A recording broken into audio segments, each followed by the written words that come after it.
When the deadly wildfires broke out on Maui, visitors were asked to leave. But now they're not coming back, and they're also cancelling future plans.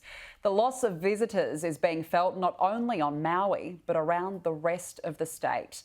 The tourism industry wants to let people know it is safe to visit, prompting Air Maui helicopters to release this video. Maui is open even though the west side is closed. Our people and businesses need you. Keep your reservations on Maui. 75% of the jobs on Maui are in tourism. When you come, you will support our local economy and help speed the recovery of the people that are suffering right now. Joining me now live is Richie Olsten, the Director of Operations at Air Maui Helicopters. Richie, thank you so much for joining us. Firstly, what's the current situation there? It's been, of course, a few weeks now since the fires passed through. How is it? Well, the side of the island that the fire was on was in Lahaina, which is on the west side. And that's completely isolated from the north shore, the south shore, and the east end of the island. So people can come here and enjoy 90% of the island of Maui and not go to Lahaina and still have plenty of things to do. So, you know, the island actually was kind of evacuated at the very beginning, right after the fire. And people still think that it's not safe to come here or that there's not anything to do. But the island is open. We want the visitors to come back. 80% of the jobs here on Maui are visitor related. So the only way that we can recover from this tragic and horrible fire is by keeping our jobs and keeping the businesses open that are still operating.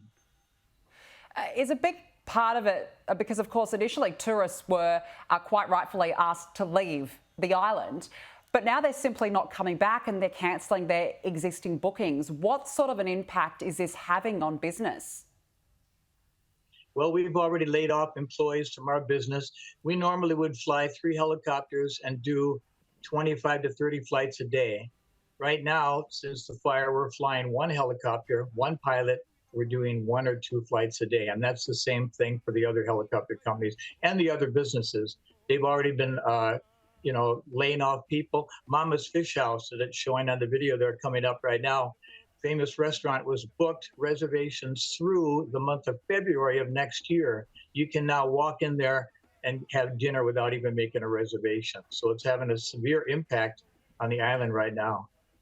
Wow, and I mean, this video just showcases some of the most beautiful parts of Maui, that blue water. It just looks so beautiful. What prompted you to make this video?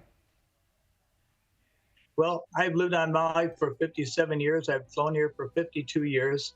This is my life, my livelihood. And, you know, I thought we need to get the message out to the world, the rest of the country and the world, that Maui is safe to come here. I've been getting calls and text messages from friends and relatives in the mainland, and they're asking if it's safe to come to Maui in November or December. And I'm telling them, no, it's fine to come right now. We're looking at now the whole south shore of Maui that has over 13 miles of beaches and the hotels there that are totally unaffected because they're in a different location. So we're trying to get that word out to the world that Maui is open and we need the visitors' help to return so we can rebuild. Let's talk about the rebuilding process. How was the community getting back on its feet after what was just such a tragic event? Maui is a fantastic place and the people are fantastic.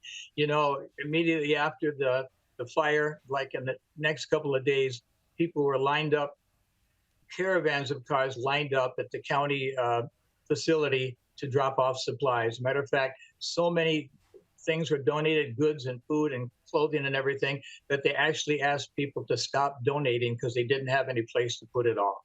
So the community has really rallied forth and helped, you know, our community members on that end of the island.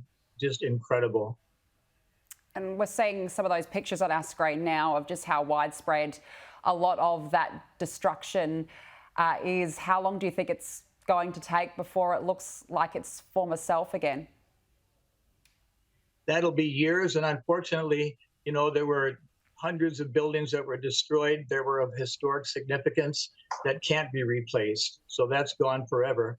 But, you know, it's going to take years for Lahaina town itself to be able to rebuild. many years. Just finally, Richie, what would be your message for tourists? They might be looking at like the vision that we just showed now, going, okay, it's not safe. It's basically been burnt down. But what would you say to tourists or people who want to visit? I would say that we've suffered an unimaginable disaster and we're trying to recover. And one of the keys to our recovery is to have everyone continue to be employed that already has a job. And the only way to do that to keep us employed is to have our visitors return. So we're urging visitors, please come to Maui. Don't cancel your plans. Don't change them.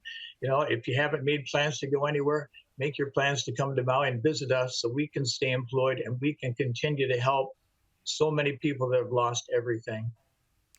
Absolutely. A great message there. Richie, Olsten, thank you for joining us and all the best. Thank you very much. Mahalo and aloha.